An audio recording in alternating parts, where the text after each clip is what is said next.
세 가지 축으로 시장을 들여다보는 마켓 트라이앵글 시간입니다. 도움 말씀 LS증권의 김윤정 선임연구원 나와 계십니다. 안녕하십니까? 안녕하십니까? FOMC 회의를 하루 앞두고 밤새 경제 지표들이 또 많이 발표됐어요.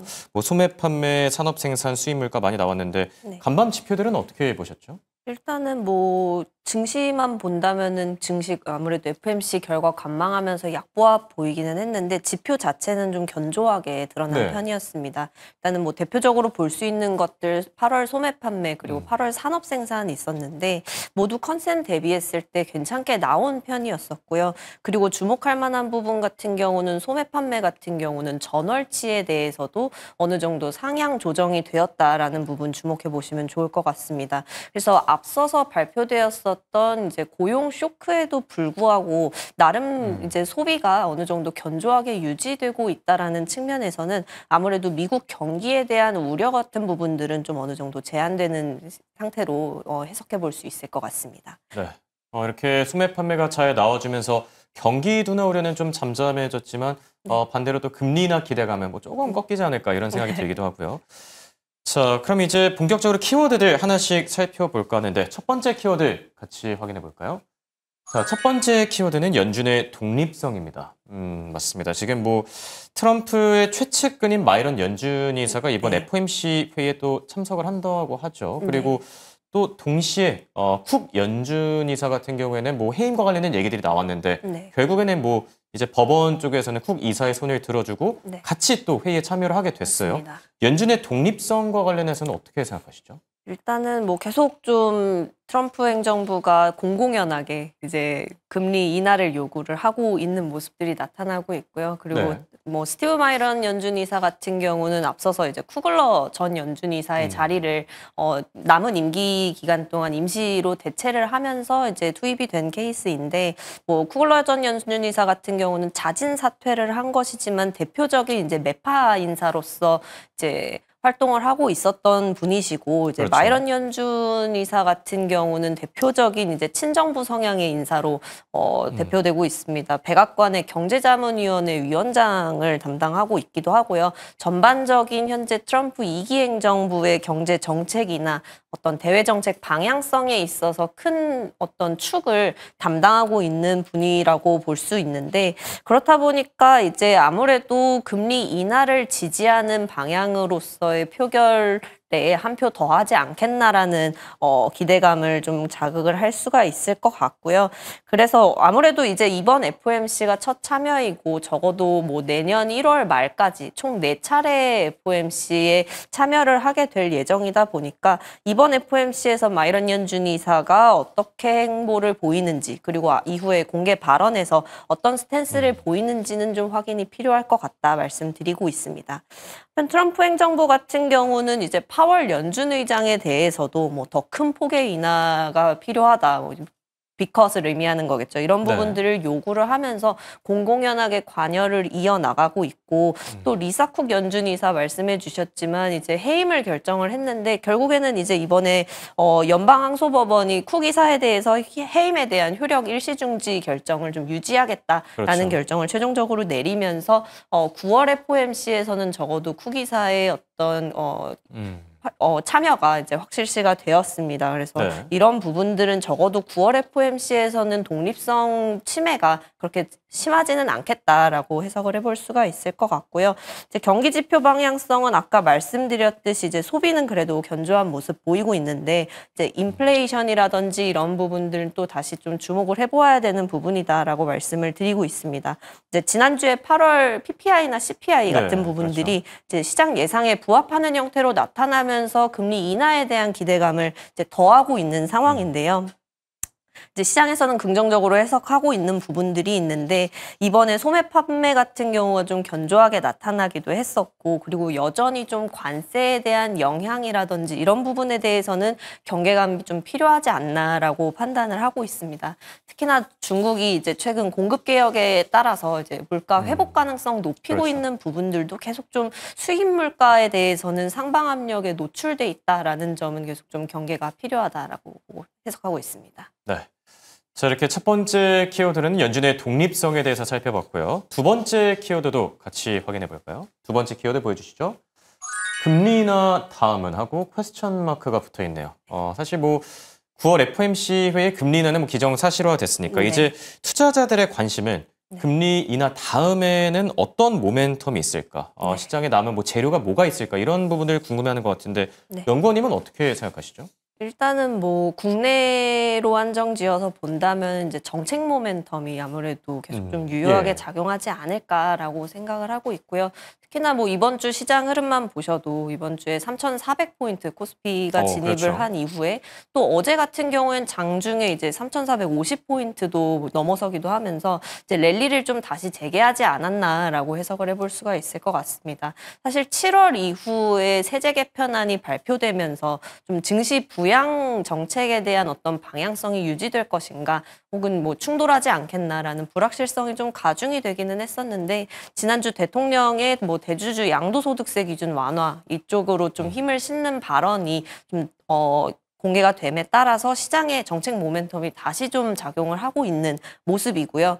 이미 이제 8월에 2차까지 통과된 상법 개정안이 이제 추가적으로 이제 논의되는 부분들, 뭐 배당소득 분리 과세, 그리고 뭐 앞서서 진행됐었던 상장제도와 관련된 개편들, 이런 부분들이 증시 효율화나 코리아 디스카운트 해소, 이런 부분들을 경량을 하면서 증시에 대한 기대감 계속 좀 지지하고 있지 않겠나라고 해석을 하고 있습니다. 네. 그런데 우려되는 부분들도 있긴 하거든요. 뭐 네. 증권거래세 인상이라던가 뭐 노란봉투법이라던가 네. 이 증시의 변수가 될 만한 정책들도 같이 나오고 있지 않습니까? 맞습니다. 일단은 뭐 효율화 관련된 정책들 앞서 말씀드렸던 부분들이 있기는 하지만 뭐 우호적이지 못한 정책들 말씀해 주셨듯이 이제 세제 개편안에 해당하는 뭐 세수 확보를 위한 그런 부분들이라든지 네. 뭐 감액 배당 과세 뭐 이런 부분들이 좀 중요한 예시가 될 것 같은데 그런 부분들이 결국에는 이제 좀 아직까지는 민주당 내에서도 뚜렷하게 입장을 정리하지 못하고 좀 논의가 오가는 모습들을 보여왔었는데요. 어쨌든 그런 부분들이 대통령의 발언 이후에 좀 어느 정도는 기대감으로 다시 좀 쏠리는 모습으로 전개가 되고 있고 또 최근에 이제 주변 환경을 보면은 달러 약세라든지 뭐 기술주의 강세 이런 부분들이 또 투자 심리를 탄탄하게 받쳐주고 있다라는 점에서는 여전히 좀 기대감을 가지고 가도 괜찮지 않겠나라고 해석을 해볼 수가 있는 부분이고요.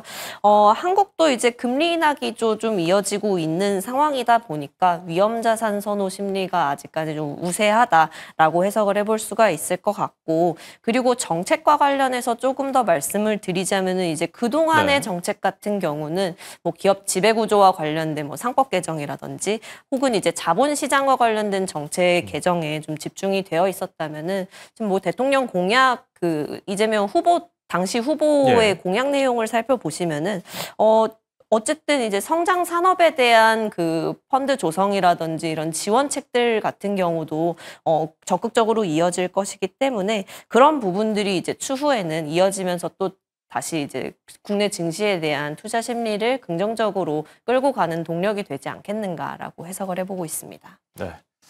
이제 FOMC 회의 결과까지 하루 정도를 남겨두고 있죠. FOMC 회의가 끝나고 나서는 앞으로 증시를 끌어갈 또 다른 모멘텀은 이 정책과 관련된 모멘텀들이 되지 않을까 생각이 들고요.